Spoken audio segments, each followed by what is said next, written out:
Hello, and welcome to another episode of Manifesting with Feng Shui. I am so glad to be here with you again today. What a season it's been.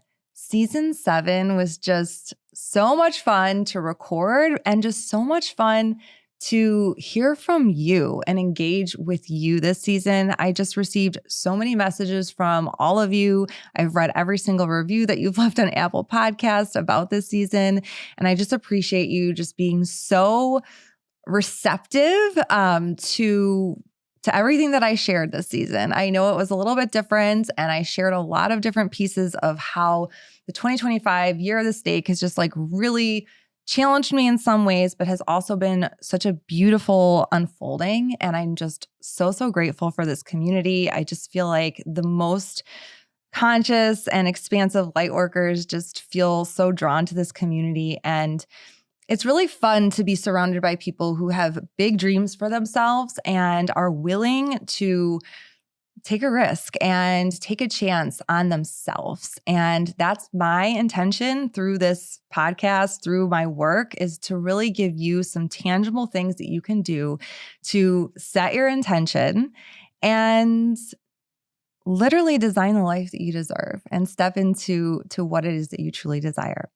I am here today, of course, with producer Logan. Logan. Hi, Christina. What did you think of season 7? That kind of went fast. It did kind of go fast. Yeah, season 7's been great. I feel like I was a little less involved this season, but that's okay. You were here the whole time. I was here the whole time, yes. Definitely just producing behind the scenes, but not as much input this time, but I'm totally fine with that. Well, I kind of feel like I also went rogue a little bit this season, and there was just a lot of I don't know. It just was it was pretty deep, and I just had a lot of different things to share. But everything you shared was value added, and it's just always so great to have you here. So thank you. Well, thank you too for being here. Yeah.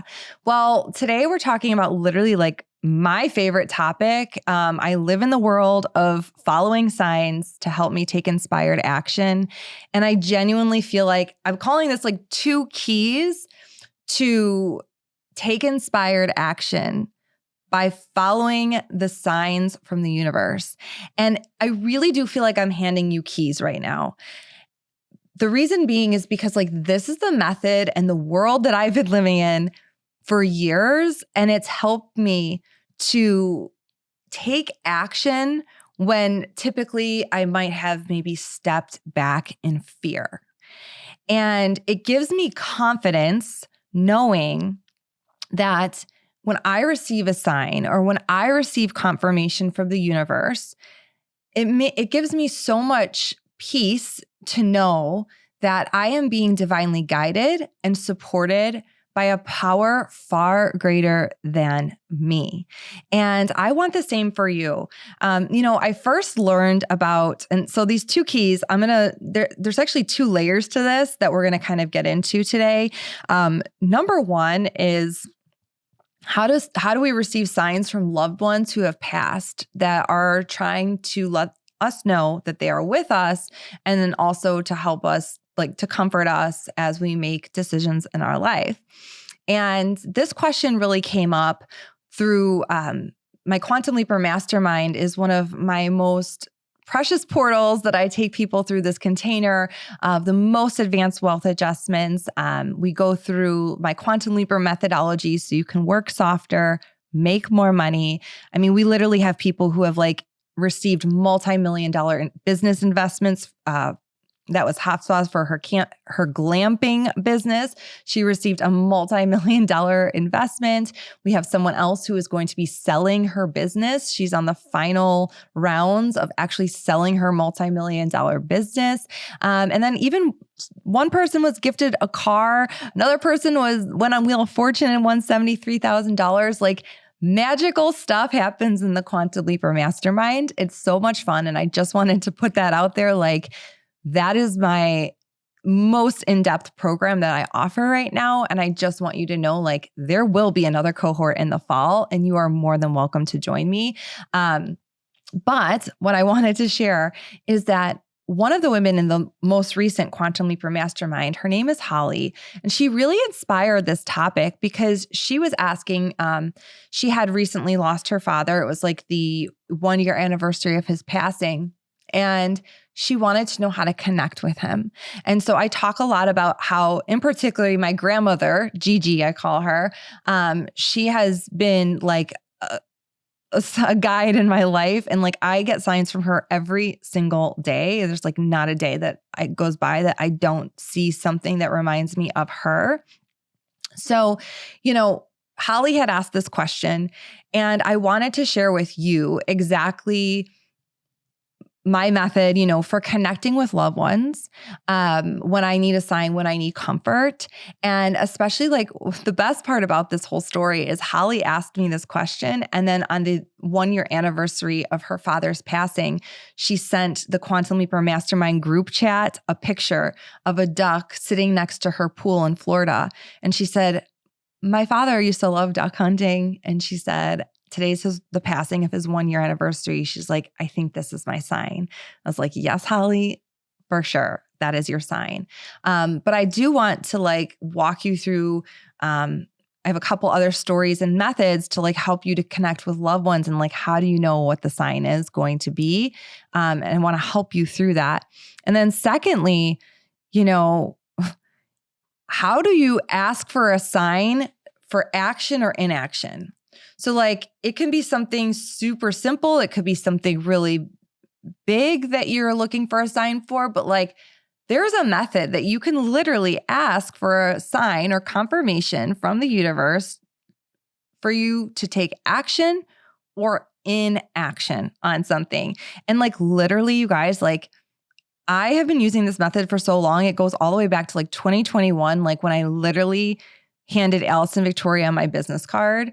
I had no affiliation with her, like no affiliation with HGTV. And like, I literally got on HGTV because I followed the signs, like literally every step of the way. I would just do the next indicated action, no matter how uncomfortable it was. If I received a sign from the universe that it was meant for me to do it, I'd be like, okay, like I'm going to do it. So kind of want to break down that methodology and give you the keys to like how you can not only connect with your loved ones, but also connect with just spirit, source, universe, whatever you want to call it, to help you to make decisions. Because truly, like, this is what it comes down to. Manifesting with Feng Shui is a process, right? I always say this.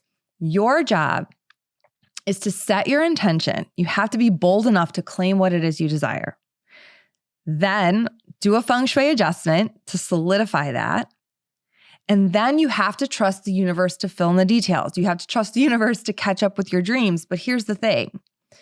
I've shared the multiple stories across the season of like, for example, going out of my comfort zone and like hiring a relationship/life coach, right? Like, nothing is like super monumental about that, but like I had done a Feng Shui adjustment. I set my intention. I did a Feng Shui adjustment. And then like this helpful person showed up in my life and she was literally like, this is my specialty. This is my area of expertise. Like I can help you through this. And I was just like, okay, we need to take action. Like that's our part. The universe can like give us life vests, but like we need to take it. Right? We have to take the opportunity. Another story I shared this season is how like I was doing the Cave of Brahma meditation, which is one of the most advanced wealth adjustments that I share inside the Quantum Leaper Mastermind. I am a participant with you because Feng Shui only works if you do it. And when I was booking my trip to Austin, Texas, I like went to look at like my credit card points or whatever to book it. I was like, I wonder if I have a free flight.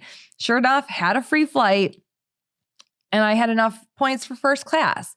And again, it's like, the universe is like, here you go. Like fly for free with all the C-level executives, have fun, enjoy your everything. And it was like, okay, like you have to like take the action. And sometimes it's easy. It's like, of course I'm going to do that. And it's easy to say yes to that. And then sometimes the action stretches us a little bit. And that's why following the signs can really give you like so much more confidence, especially when taking like some of those scary actions.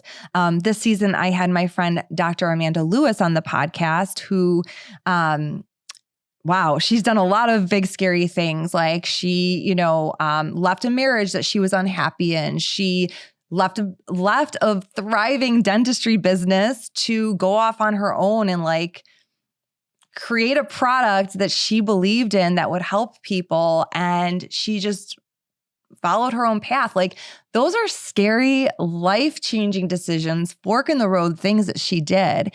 And those are some of the big decisions that we definitely want the key to follow the signs, to know how and when to like really lean into those synchronicities and things like that. And I've just found that like, I was trained as a BTB Feng Shui practitioner from my teacher, Lori Polly. And so she taught me all of the techniques and all of the meditations that were passed down by Professor Lin Yun. But this aspect of my practice, I think this is what makes me different from a lot of other Feng Shui practitioners. All of my programs include visualizations because visualization is the most powerful manifesting method.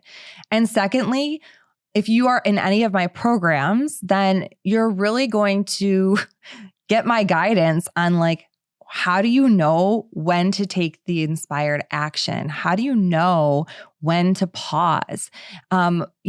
Sometimes my clients or people in the 12-month manifesting journey or any of my programs, like that's that void, that place that you're sitting in and you're just like, well, okay, I've done the feng shui adjustment. I set my intention. Now I'm waiting for the universe to catch up with my dreams. But what's that look like? This is the piece that I can help guide you through. And this is why I added my VIP sacred container offering to my one-on-one consultation so that like after your one-on-one consultation, if you want to go deeper with me for 3 or 6 months, I can support you like after you do the feng shui adjustment and like moving through how it's going to unfold.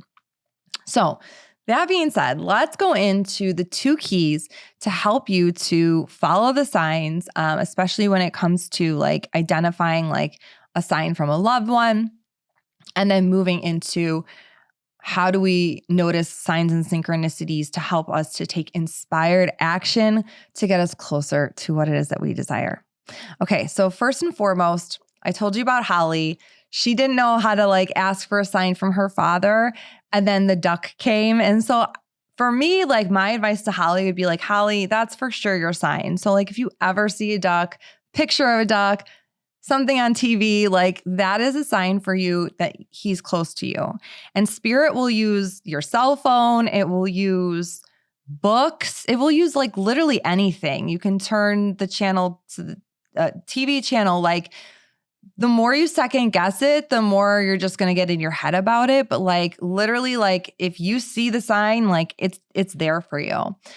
So for me, it's like my grandmother gives me like blue butterflies and strawberries because her kitchen, when I was a little girl, like her kitchen was like all strawberry themed. So clearly anything strawberry is going to remind me of her. And she has a couple other little signs, but I really want to share a story with you about my dog, Huey.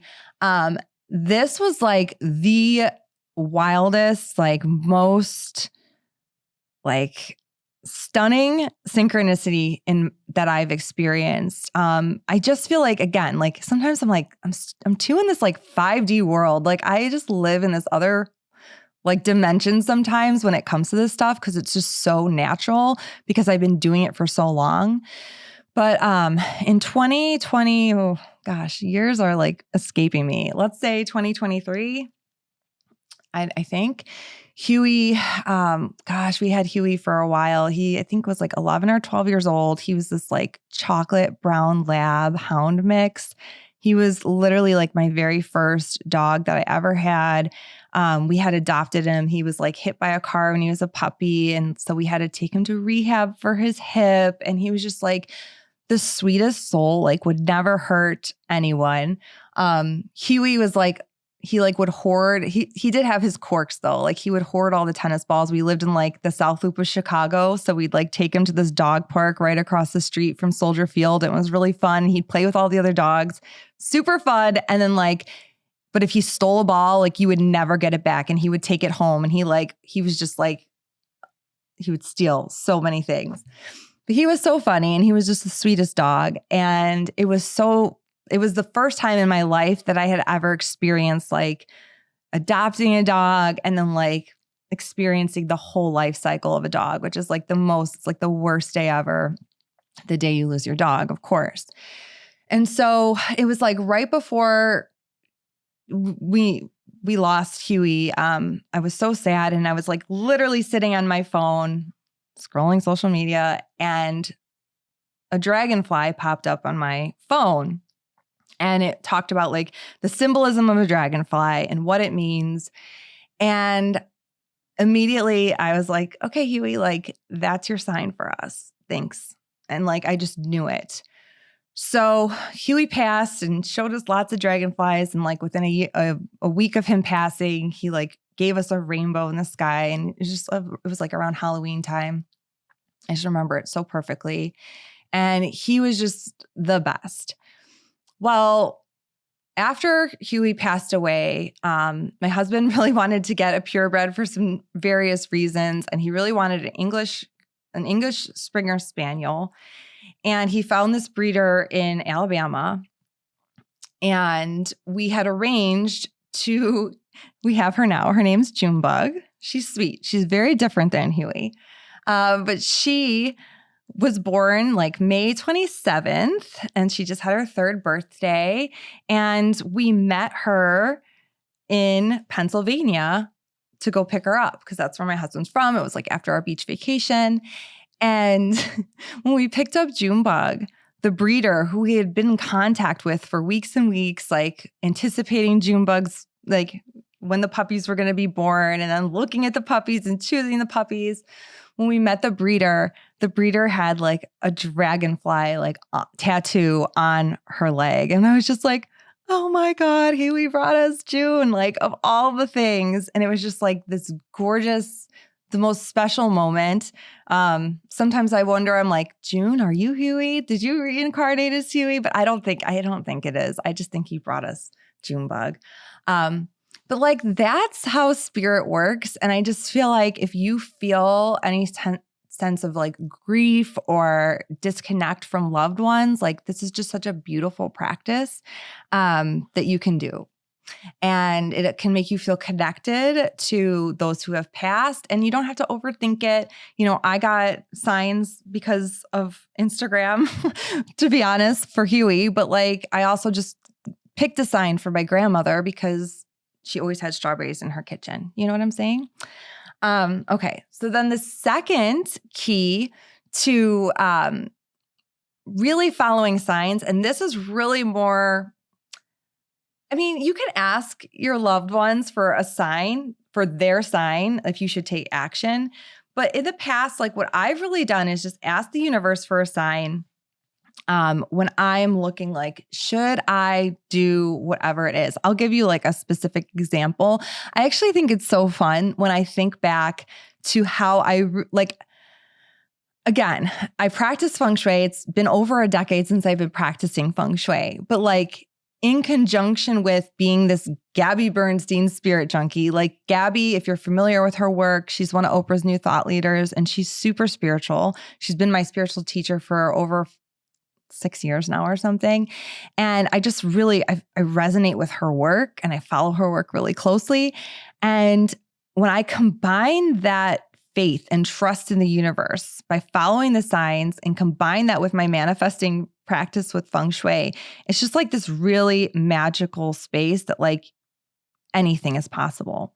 And so I was really into, Gabby's work at the time. And I was, I would just like sit and watch HGTV, Windy City Rehab when my kids would go to bed. They were super young. And one of the things that I I wanted to do is once Allison like had all of these episodes out, she started doing a lot of live events in Chicago. And I was so inspired by the interior design work that she was doing.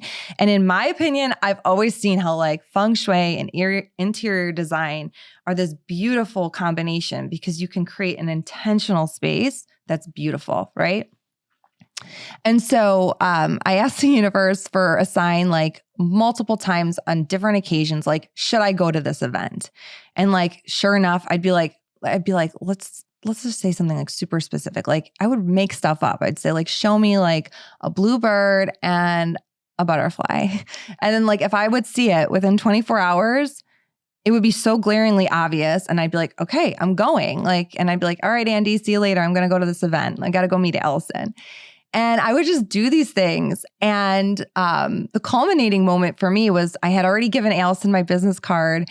And, you know, like people are going to just like forget about you if you don't like follow up with them and stuff. But I'm a little bit like, I don't want to like push too hard or anything like that.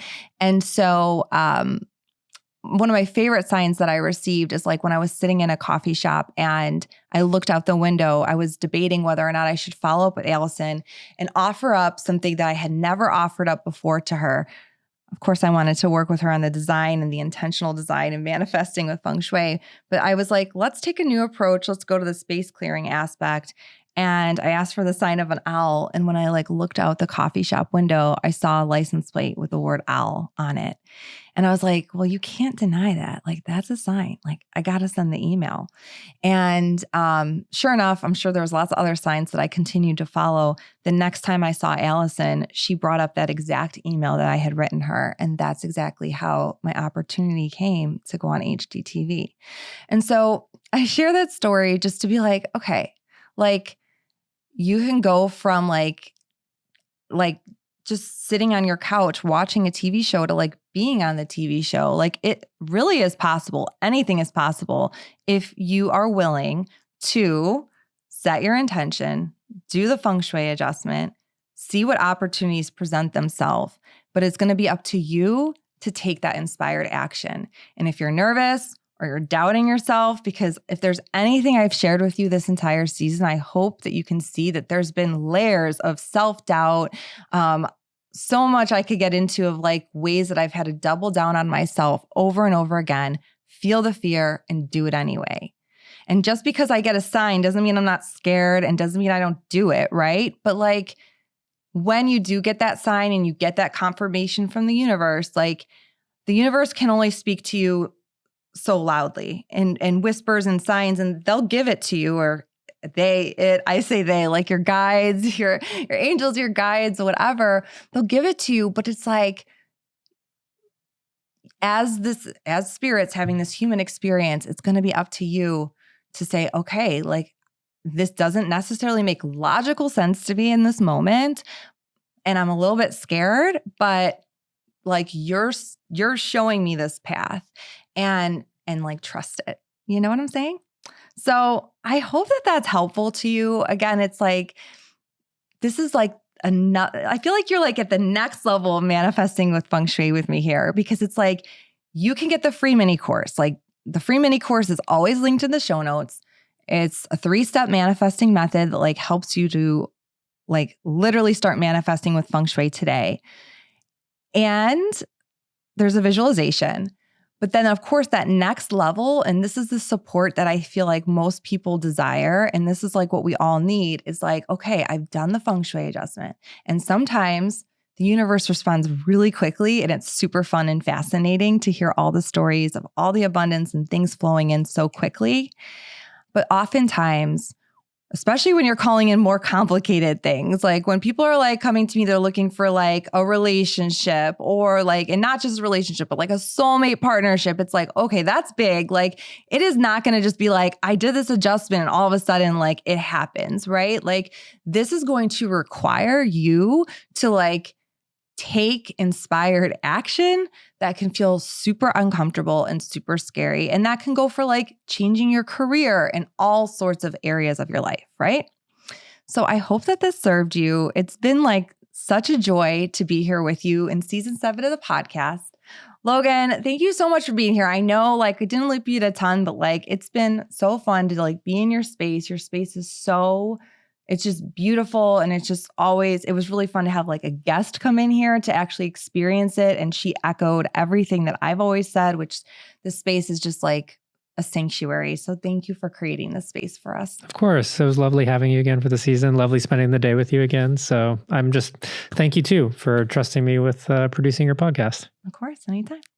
All right. Well, everybody, it's been an honor and a joy to see you. We are taking a little bit of a break, and I will really look forward to seeing you in the next season and next time where I will help you design the life you deserve.